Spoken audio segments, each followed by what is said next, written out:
अब हम लोग जो है चैप्टर 5 नंबर पढ़ने वाले हैं। चैप्टर 5 है हमारा बायोलॉजिकल क्लासिफिकेशन ऑफ एनिमल्स, यानी जंतु जगत के हम बारे में हम लोग पढ़ेंगे। चैप्टर 4 का हमने थ्योरी और जो है हमने ऑब्जेक्टिव प्रश्न भी हम लोगों ने कर रखा है, यानी हमारा जो है 4 चैप्टर तक जो है कंप्लीट हो गया है। अब हमारा जो है 5th नंबर चैप्टर है बायोलॉजिकल क्लासिफिकेशन ऑफ एनिमल, यानी जंतु जगत। तो चलिए हम लोग पढ़ते हैं 5 number topic biological classification of animal kingdom के बारे में।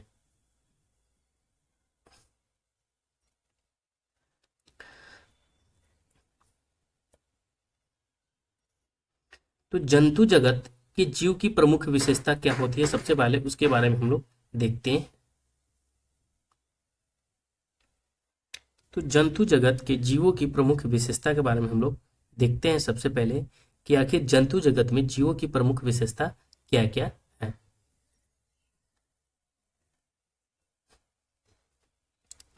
तो देखिए, सभी जीव जो होते हैं बहुकोशिकीय होते हैं तथा यूकैरियोटिक कोशिका के बने होते हैं। हम सभी जानते हैं कि जितने सारे जीव होते हैं वो सभी क्या होते हैं, इसमें जंतु जगत में सभी जीव बहुकोशिकीय होते हैं जंतु जगत में, और यूकैरियोटिक कोशिका के बने होते हैं। सभी जीव परपोषी एवं विषमपोषी होते हैं। या तो इसमें सभी जीव परपोषी होते हैं, या तो दूसरे पर होते हैं, या विषमपोषी होते हैं, यानी हेटेरोट्रॉपिक होते हैं। इन जीवों के शरीर जो होते हैं वो द्विस्तरीय अथवा त्रिस्तरीय हो सकते हैं, यानी जंतु जगत में जिसका जो शरीर होता है या तो द्विस्तरीय होता है, डिप्लोब्लास्टिक होता है, या त्रिस्तरीय होता है, यानी ट्राइप्लोब्लास्टिक होता है। तो डाइप्लोब्लास्टिक भी होता है और ट्राइप्लोब्लास्टिक भी होता है। द्विस्तरीय जीवों का शरीर 2 स्तर का बना होता है। कितने स्तर का बना होता है? जो डाइप्लोब्लास्टिक जो जीव होते हैं उसका शरीर जो होता है 2 स्तर का, यानी जर्मिनल लेयर का बना होता है, और बाहरी स्तर को इक्टोडर्म कहा जाता है और भीतरी स्तर को जो है एंडोडर्म कहा जाता है। तो जो 2 स्तरीय जीव हैं उनका शरीर 2 स्तर का बना होता है, एक बाहरी और एक होता है भीतरी। बाहरी स्तर को इक्टोडर्म कहते हैं और भीतरी स्तर को एंडोडर्म कहते हैं। ठीक है, नेक्स्ट है कि त्रिस्तरीय जीवों का शरीर 3 स्तर का बना होता है। तो त्रिस्तर नाम क्यों है? क्योंकि ये जो है जीव 3 स्तर का बना होता है। कौन कौन? एक बाहरी स्तर, मध्य स्तर और एक होता है भीतरी स्तर। तो बाहरी इक्टोडर्म, मध्य जो है मेसोडर्म और भीतरी स्तर एंडोडर्म का बना होता है ये जीव। नेक्स्ट पॉइंट क्या है कि जीवों का शरीर का आकार 3 तरह के होते हैं, यानी जंतु जगत में जीवों का जो शरीर का आकार होता है वो 3 तरह के होते हैं। कौन कौन होते हैं? तो द्विप्रास सममित होते हैं, फिर और ये सममित होते हैं और असममित होते हैं, यानी बिलेटरल सिमेट्री होता है, फिर रेडियल सिमेट्री होता है और एसाइमेट्रिकल होता है। यानी जीव का शरीर आकार के हिसाब से 3 तरह के हो सकते हैं। कौन कौन? द्विप्रास्व और ये और असमित। तो द्विप्रास्व क्या है, यानी बिलेटरल जो सिमेट्री क्या होता है? तो इसमें जो होता है ऐसा शरीर जिनके बाएं तथा दाएं भाग में समान संरचना रहती है उसे हम द्विप्रास्व जो है सममित कहलाता है। उदाहरण के लिए मेढक। मेढक में क्या होता है कि बाएं तथा दाएं भाग में दोनों में जो है समान संरचना पाई जाती है, इसलिए वो द्विप्रास सममित के श्रेणी में आता है मेढक। फिर अरीय समिति की अगर बात करें तो जब जंतु का शरीर को केंद्र के स्थान से काट लगाने पर एक से अधिक समान भाग में बांटा जा सके तो वह अरीय समिति कहलाता है। जैसे हाइड्रा अरीय समिति के अंतर्गत आता है। और असमिति में जब जीवों का शरीर किसी भी तरह से 2 समान भागों में नहीं बांटा जा सके तो वह शरीर असमिति में आता है, जैसे घेंगा। ठीक है, तो द्विप्रास समिति में मेढक और अक्षरीय समिति में अरीय समिति में हाइड्रा आता है और असमिति में घोंघा आता है। हम सभी के बारे में हमने डिटेल में भी पढ़ा कि द्विप्रास्व क्या होता है, अरीय सममित क्या होता है, असमित क्या होता है। जीवों के शरीर में वास्तविक देह गुहा भी हो सकता है या नहीं भी हो सकते, यानी जीवों के शरीर में या तो वास्तविक कोलम हो सकता है या कोलम नहीं भी हो सकता है। शरीर के दीवार और आहार नाल के बीच खाली जगह को 2 गुहा कहते हैं, यानी कोलम किसे कहते हैं याद रखना है। कोलम जो कहते हैं यानी देह गुहा कहते हैं किसे? तो शरीर के दीवार और आहार नाल के बीच जो खाली जगह होता है उसी को देह गुहा कहा जाता है। जीवों में खुला रुधिर परिसंचरण तंत्र या बंद रुधिर परिवहन तंत्र होता है, यानी जीवों में या तो खुला रुधिर परिवहन तंत्र हो सकता है या बंद रुधिर परिवहन तंत्र होता है। जब रुधिर का प्रवाह शरीर में बंद नली द्वारा होता है तब इसे बंद रुधिर परिवहन तंत्र कहते हैं। जैसे उदाहरण के रूप में अगर बात करें तो मानव, ठीक है, तो मानव जो आता है वो रुधिर का प्रवाह शरीर में बंद नली जैसे धमनी शिरा द्वारा होता है, इसे बंद रुधिर परिवहन तंत्र कहते हैं। तो मानव किस में आता है? बंद रुधिर परिवहन तंत्र के अंतर्गत आता है। और जब रुधिर का प्रवाह शरीर में बंद नली के माध्यम से न होकर देह गुहा यानी देह गुहा द्वारा हो तब इसे खुले परिवहन तंत्र कहते हैं। यानी जैसे तिलचट्टा, तो तिलचट्टा का सीधा वन लाइनर में पूछता है कि तिलचट्टा जो है इसका खुला परिवहन तंत्र का उदाहरण में तिलचट्टा आता है, और बंद परिवहन तंत्र रुधिर परिवहन तंत्र के अंतर्गत कौन सा आता है? मानव आता है। अब हम देख लेते हैं जंतु जगत में आने वाले प्रमुख संघ। जंतु जगत में आने वाले प्रमुख संघ कौन कौन से हैं? तो सबसे पहले हम लोग देखते हैं, पहला है पोरीफेरा। पोरीफेरा जो आता है वो जंतु जगत में आने वाले संघ है पोरीफेरा। तो पोरीफेरा के बारे में हम लोग समझते हैं। देखिए, पेरीफेरा जीव जलीय होता है और अधिकांश समुद्र में रहते हैं तथा कुछ मीठे जल में रहते हैं। तो पेरीफेरा जो होता है एक तो जलीय जीव होता है और अधिकांश या तो ये समुद्र में रहते हैं, अधिकांशतः ये समुद्र में ही पाए जाते हैं, और कुछ मीठे जल में भी पेरीफेरा समूह के जंतु पाए जाते हैं। यह जल में स्थित किसी ठोस अथवा चट्टानों से चिपके रहते हैं पेरीफेरा। इनका जो शरीर होता है बहुकोशिकीय होता है, परंतु उत्तक नहीं बनते हैं। इसमें इनका शरीर बहुकोशिकीय होता है परंतु उत्तक नहीं बनते हैं, और शरीर द्विस्तरीय होते हैं तथा शरीर की आकृति जो होता है अंडाकार, बेलनाकार या अनियमित तरह के होता है। पेरीफेरा की अगर बात करें तो इनका पूरा शरीर जो होता है छिद्रयुक्त यानी होल्स रहता है, और इस छिद्र को ओस्टिया कहते हैं। यानी जो पेरीफेरा समूह के जो जीव होते हैं उनका जो शरीर होता है वो छिद्रयुक्त होता है, यानी होल्स बहुत ज्यादा रहता है, और उन होल्स को हम ओस्टिया कहते हैं यानी आस्टिया कहते हैं। और शरीर में एक बड़ा छिद्र होता है जिसे हम अपवाही रंध्र कहते हैं, यानी ऑस्कुलम कहा जाता है। यानी एक बहुत सारे छिद्र होते हैं लेकिन इसमें एक बहुत बड़ा भी छिद्र होता है, उस बड़े छिद्र को ऑस्कुलम कहा जाता है, यानी अपवाही रंध्र कहते हैं।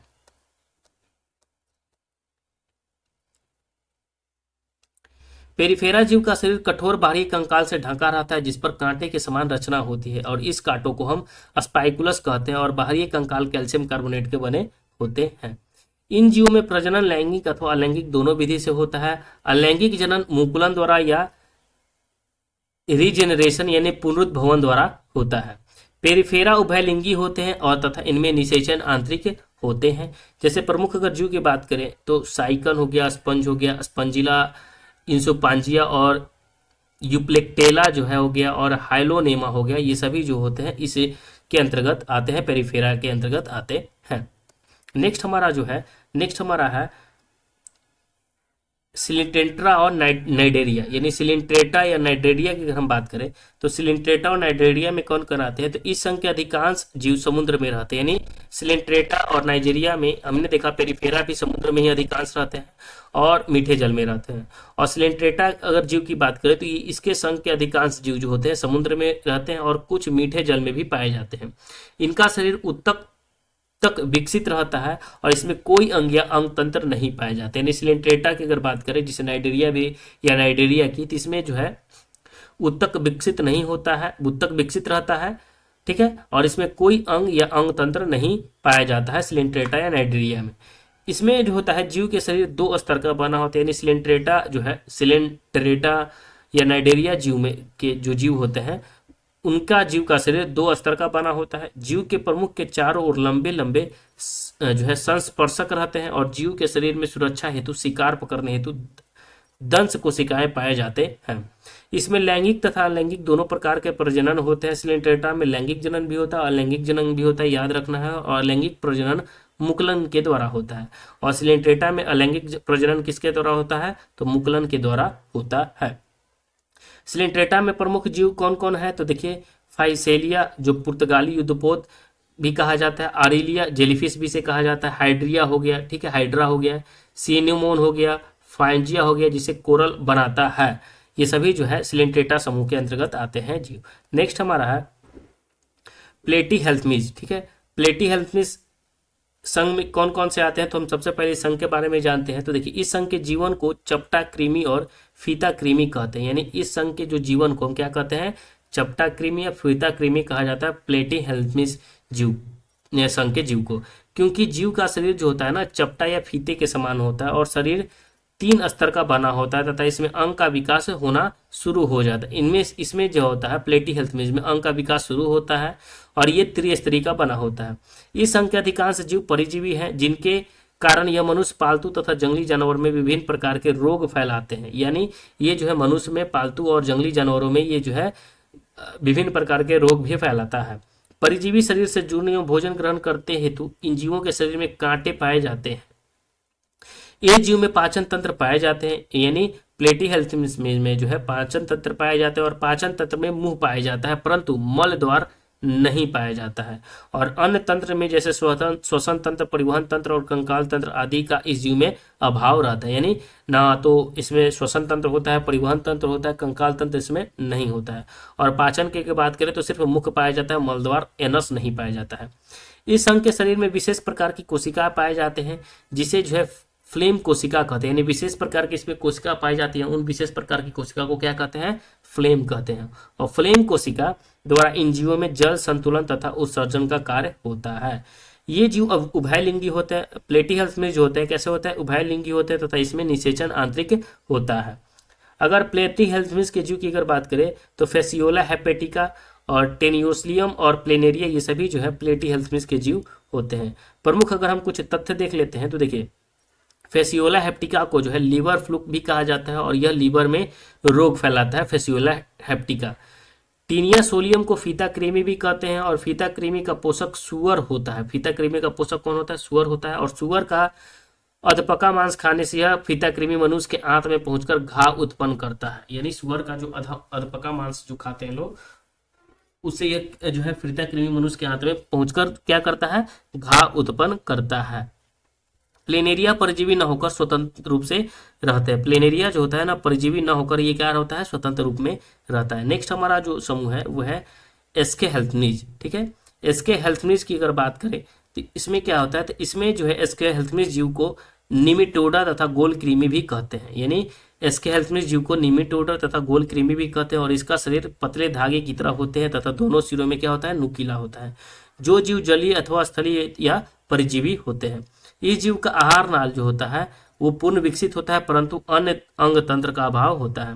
नर तथा मादा जीव अलग अलग होते हैं तथा निषेचन इसमें आंतरिक होता है। प्रमुख अगर जीव की बात करें तो एस्केरिस हो गया, इंकाइलोस्टोमा हो गया, वेचुरिया हो गया, हुकवर्म हो गया और पिनवर्म हो गया इत्यादि। प्रमुख अगर तत्व की बात करें तो एस्केरिस मनुष्य के आंत में पाया जाता है तथा एस्केरिस जो है रोग को फैलाता है। वुचेरिया कृमि द्वारा मनुष्य में जो है फाइलेरिया रोग होता है।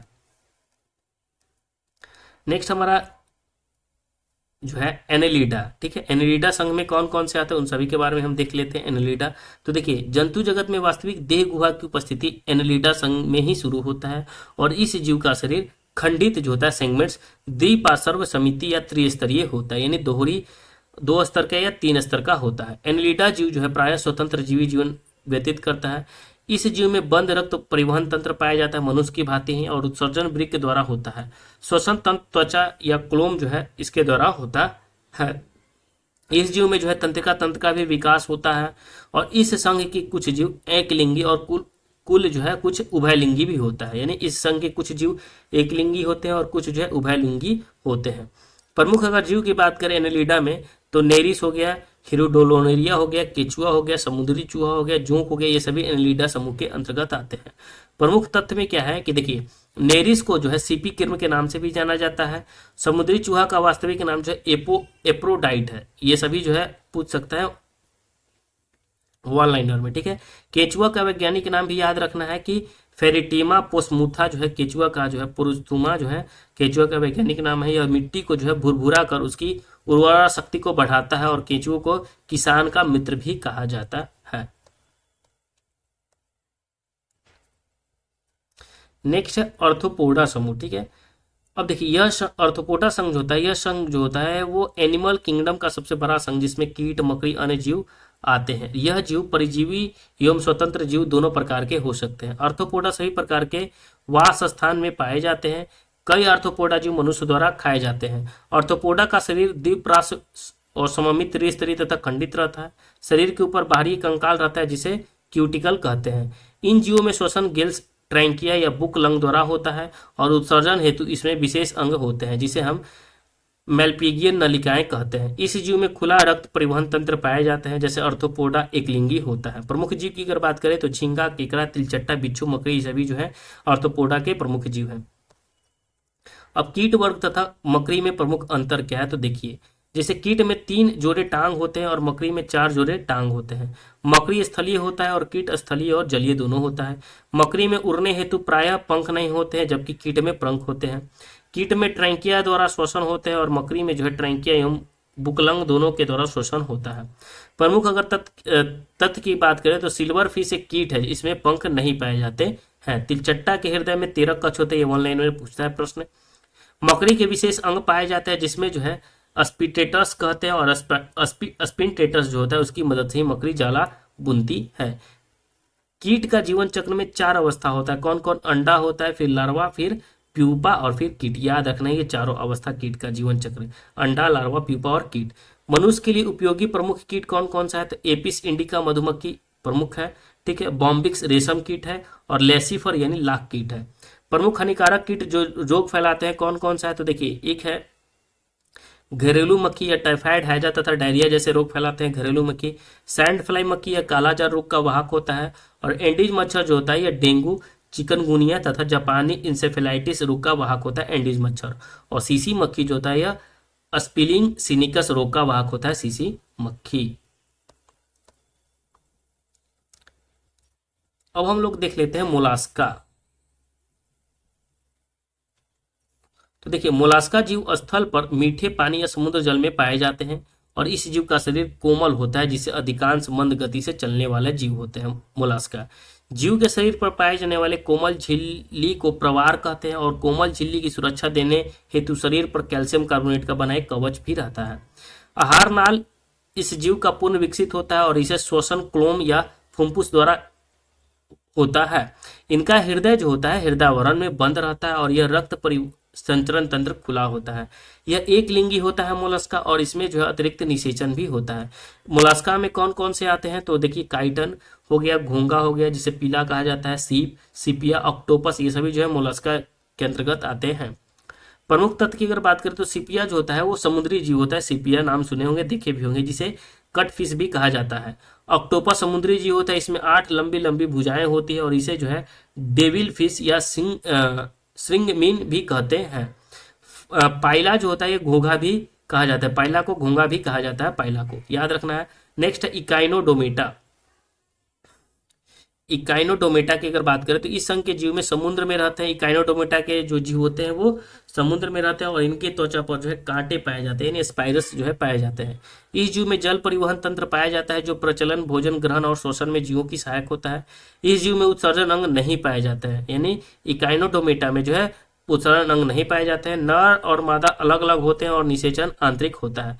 प्रमुख अगर जीव की बात करें तो प्रमुख जीव में तारा मछली हो गया, समुद्री खीरा हो गया, सी आर्चिन हो गया, ब्रिटल स्टार हो गया और एंटीडॉन, ये सभी जो है प्रमुख जीव हैं। प्रमुख अगर तथ्य की बात करें तो इसमें क्या क्या है, स्टार फिश का वैज्ञानिक नाम जो है एस्टेरियस है, इसकी आकृति तारों के समान होता है और एंटीडॉन को जो है फादर फिश भी कहा जाता है।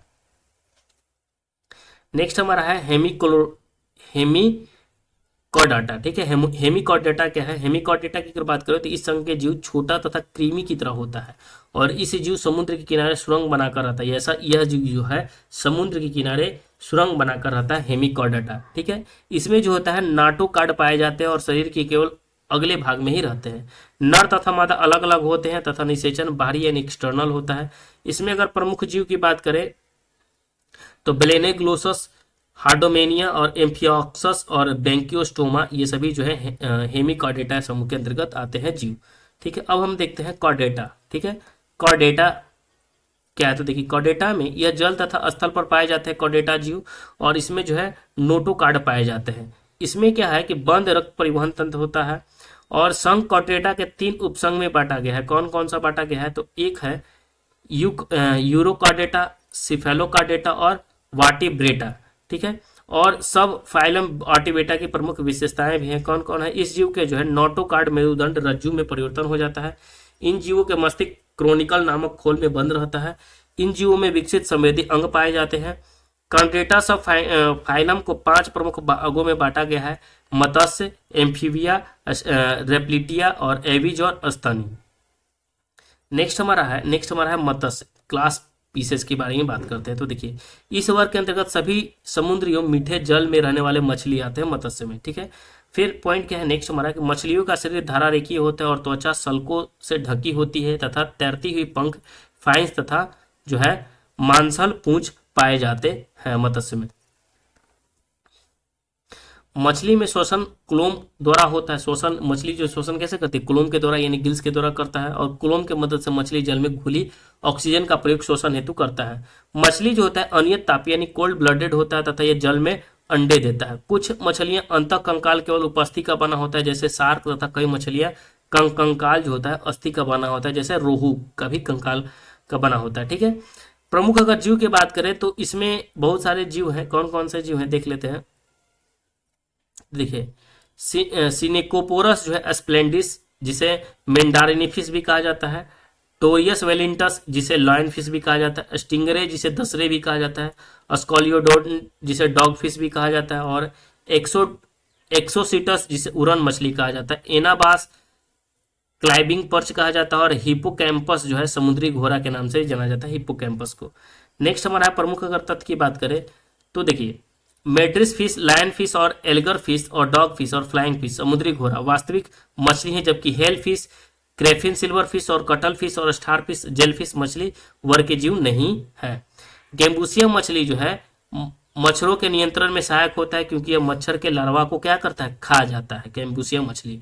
मछली के हृदय में केवल अशुद्ध रक्त होते हैं। मछली के हृदय में अशुद्ध रक्त होते हैं और पाषाण मछली यानी स्टोन फिश सर्वाधिक विषैली मछली होती है। स्टोन फिश जो है सबसे विषैली मछली होती है स्टोन फिश। नेक्स्ट हमारा एम्फीबिया यानी क्लास एम्फीबिया क्लास को हम लोग देख लेते हैं एम्फीबिया वर्ग के। तो ये जल तथा स्थल दोनों जगह रहने वाले अनुकूलीन होते हैं एम्फीबिया जगह, ठीक है। इनके त्वचा को हम ग्रंथिमय होते, इनका त्वचा कैसा होता है? ग्रंथिमय होता है। ये जीव जो होते हैं श्वसन त्वचा, गिल्स, फेफड़ा तीनों माध्यम से कर सकते हैं। एम्फीबिया जो है अनियत तापी जंतु है और इनका हृदय में 3 कक्ष होते हैं। इसका अंतःकंकाल अस्थितित का बना होता है। इसमें बाहरी निषेचन होता है और एम्फीबिया के लावा को क्या करता है? टेडपोल कहते हैं। एम्फीबिया के लावा को टेडपोल कहते हैं। प्रमुख अगर जीव की बात करें तो मेढक, टोड, दादुर, हायल और सैलामेंडर ये सभी जो है प्रमुख जीव है। प्रमुख अगर तथ्य की बात करें तो इन जीवों में शीत एवं ग्रीष्म निष्क्रियता पाई जाती है। मेढक की टटराहट वास्तव में मैथुन की पुकार है जो केवल नर मेढक उत्पन्न करते हैं। मादा मेढक में जो है वाक कोष नहीं होते हैं जिसके कारण मादा मेढक टटराहट उत्पन्न नहीं कर पाते। हायला वृक्ष पर रहता है और इसे वृक्ष मेढक कहते हैं। तो सबसे पहले देखिए पॉइंट क्या है कि इन जीवों में शीत एवं ग्रीष्म निष्क्रियता पाई जाती है एम्फीबिया जीव में। और मेढक की टटराहट वास्तव में मैथुन की पुकार होती है जो केवल नर मेढक उत्पन्न करता है। जो टटराहट आपने सुना होगा मेढक का तो वो नर मेढक ही करता है। मादा मेढक में वाक कोष होता है, ठीक है, यानी वोकल कॉर्ड नहीं होता है जिसके कारण मादा मेढक जो है टटराहट उत्पन्न नहीं करता है और नर मेढक में वाकल कॉर्ड होता है जिसके कारण वो टटराहट उत्पन्न करता है। हायला वृक्ष पर रहता है और इसे वृक्ष मेढक भी कहते हैं। हायला एक वृक्ष पर रहता है जिसे वृक्ष मेढक भी कहा जाता है हायला को। तो सीधे आपसे पूछेगा कि वृक्ष मेढक किसे कहा जाता है तो हायला को कहा जाता है। नेक्स्ट हमारा है सरीसृप यानी रेप्टिला क्लास में कौन कौन से आते हैं। तो देखिए सबसे पहले रेप्टिला क्लास की अगर बात करें तो सरीसृप जीव अधिकांश स्थल पर रहते हैं तथा कुछ जल में भी रहते हैं। ये जीव जो है रैंक कर चलते हैं सरीसृप। सरीसृप जो है अनियत तापी जीव होते हैं और जीवों की त्वचा सल्कों से ढका रहता है और त्वचा में कोई ग्रंथि नहीं पाई जाती है। सरीसृप का हृदय 3 कक्षीय है परंतु मगरमच्छ का हृदय जो होता है 4 कक्षीय होता है क्योंकि मगरमच्छ भी सरीसृप के अंतर्गत ही आता है। तो ऐसे तो सरीसृप 3 कक्षीय होते हैं लेकिन अपवाद में याद रखना है मगरमच्छ का जो है 4 कक्षों में बटा होता है हृदय। और इसमें जो श्वसन होता है फेफड़ा के द्वारा होता है। इसमें जीवों में निषेचन आंतरिक होता है तथा ये जीव जल में अंडे न देकर स्थल पर अंडे देते हैं। ये सभी जो है सरीसृप जल में नहीं देते हैं स्थल पर देते हैं। प्रमुख अगर जीव की बात करें तो कछुआ, सभी प्रकार के सांप, छिपकली ये सभी जो है सरीसृप है। प्रमुख तथ्य की अगर बात करें तो देखिए डायनासोर करोड़ वर्ष तक पृथ्वी के सबसे प्रमुख जीव है। यह सरीसृप वर्ग की जीव था जो ट्राइसिकल काल में पैदा हुआ तथा क्रेटोसियस युग में विलुप्त हो गया था। Boa, python, bull snake, king snake, hydrophis जलीय सांप जहरीली नहीं होती है। बंगरेस करैत सबसे विषैला सांप होता है। तो देखिए बोआ हो गया, पायथन हो गया जिसे अजगर कहा जाता है, ठीक है, बुल स्नेक हो गया, किंग स्नेक हो गया, हाइड्रोफिश हो गया, ये सभी जो है जल में भी रहती है जिसे जल मछली कहा जाता है। ये सभी जो होती है जहरीली नहीं होती है। जहरीली कौन होता है? बंगेरस, बंगेरस करैत को कहा जाता है, ठीक है, तो वो सबसे विषैला सांप होता है करैत। जहरीली सांप की विष ग्रंथियां मानव के लार ग्रंथि के समान होती हैं। इनकी जहरीली दांत मैक्सिलरी दांत के रूपांतरित रूप है। हेमीडेक्टिलस घरेलू छिपकली होता है और हिलोडर्मा विषैली छिपकली तथा डेको उड़ने में वाला छिपकली होता है। तो याद रखना है कि हेमीडेक्टिलस जो होता है वो घरेलू छिपकली होता है। तो जो घर में जो हम लोग छिपकली देखते हैं वो कौन सा होता है? हेमीडेक्टिलस होता है, ठीक है। और हिलोडर्मा जो होता है वो सबसे विषैली छिपकली होती है जिसका नाम है हिलोडर्मा, ठीक है। और डेक्रो, डेक्रो एक छिपकली होता है। डेक्रो जो होता है ना वो उड़ने वाली छिपकली होती है, डेक्रो छिपकली, ठीक है। गिरगिट के त्वचा में एक विशेष प्रकार के जो है कलर पिगमेंट पाए जाते हैं जिसके कारण इसके त्वचा का रंग क्या होता है? बदलता रहता है। इसलिए हम कहते हैं कि गिरगिट जो है रंग बदल लेता है। तो गिरगिट का जो है ना वो जैसा मतलब जैसे अगर पत्तियों में रहेगा कहीं रहेगा वो अपना आकार उसी के रूप में जो है धारण कर लेता है, इसलिए उसे कहा जाता है गिरगिट जो है रंग ज्यादा बदलता है। तो किसके कारण? तो कलर पिगमेंट पाया जाता है उसमें, खास करके त्वचा में, जिसके कारण ये त्वचा का रंग बदल जाता है।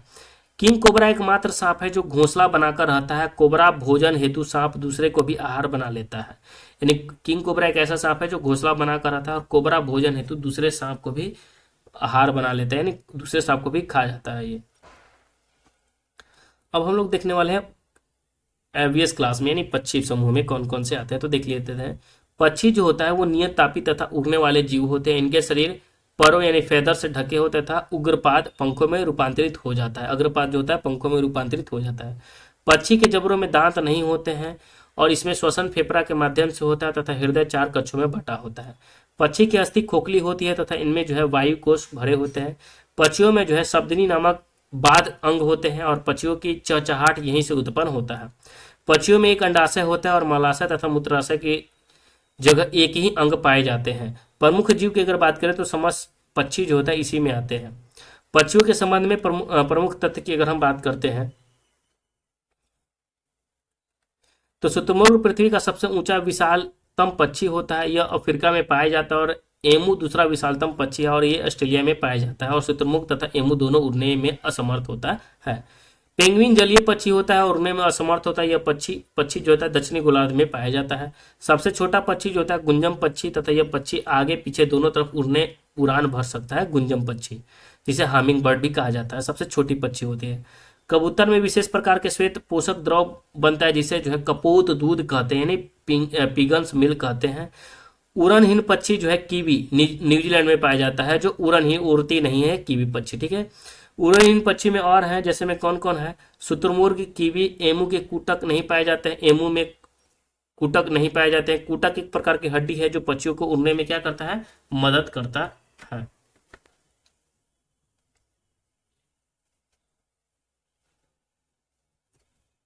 फिर नेक्स्ट हमारा है स्तनधानी, यानी मैमेलिया क्लास में स्तनधानी में कौन कौन आते हैं। तो देखिए सबसे पहले स्तनधारी वर्ग के जीव प्रमुख लक्षण क्या क्या है। तो डायाफ्राम की उपस्थिति, मादा में दुग्ध ग्रंथि पाए जाना और त्वचा पर रोम का पाया जाना तथा बाहरी कर्ण पल्लव की उपस्थिति। नेक्स्ट हमारा है कि स्तनधारी नियत तापी होते हैं और इनका हृदय जो होता है वो 4 कक्षों में बटा होता है और श्वसन फेफड़ों द्वारा होता है। इन जीवों में अंतःनिषेचन पाया जाता है तथा मादा शिशुओं को जन्म देती है और कुछ स्तनधारी अंडा तथा अपरिपक्व बच्चों को भी जन्म देते हैं। स्तनधारी के 3 उपवर्ग होते हैं। कौन कौन से उपवर्ग होते हैं? तो देख लिए, एक तो प्रोटोथेरिया होता है, मेटाथेरिया होता है और यूथेरिया होता है। इन तीनों को अगर देखें तो प्रोटोथेरिया जो होता है ये अंडे देने वाली स्तनधारी होते हैं और प्रोटोथेरिया के लक्षण सरीसृप से मिलते जुलते हैं। जैसे उदाहरण की अगर बात करें तो एकिडीना हो गया, प्लेटिपलस हो गया जिसे बत्तख चोंचा भी कहा जाता है, ठीक है। एकिडीना को मोनोट्रिम भी कहा जाता है। एकिडीना को जो है कंटीला चिटखोर भी कहते हैं। नेक्स्ट है मेटोथेरिया। तो ये जो होता है अपरिपक्व बच्चों को जन्म देने वाला स्तनधारी होता है। ये अपरिपक्व बच्चे विकसित होने तक मादा जीव में उपस्थित मार्सुपियन थैले में होता है, जैसे कंगारू हो गया, कोयला हो गया, मेंटाथेरिया हो गया, ठीक है। स्तनधारी में मेंटाथेरिया उपवर्ग में आता है। नेक्स्ट हमारा है यूथेरिया। तो ये पूर्ण परिपक्व बच्चों को जन्म देने वाला स्तनधारी है। जैसे मानव, बंदर, हाथी, कुत्ता, ये जो है पूर्ण रूप से परिपक्व बच्चों को जन्म देता है यूथेरिया। जैसे मानव हो गया, ठीक है, बंदर, हाथी, कुत्ता इत्यादि। मेटाथेरिया जो होता है अपरिपक्व बच्चों को जन्म देता है। जैसे कंगारू, कोयला जो होता है ना, वो अपरिपक्व, पूर्ण रूप से जो है परिपक्व बच्चा को जन्म नहीं देता है। और पोंटोथेरिया जो होता है स्तनधारी होते हैं लेकिन वो अंडे देते हैं, ठीक है। इनके लक्षण जो है सरीसृप से मिलते जुलते हैं। तब हमारा जो है यहाँ का थ्योरी सेक्शन कंप्लीट होता है। अब हम लोग जो देखेंगे अभ्यास प्रश्न देखने वाले हैं, यानी ऑब्जेक्टिव जो है प्रश्न को हम लोग देखेंगे।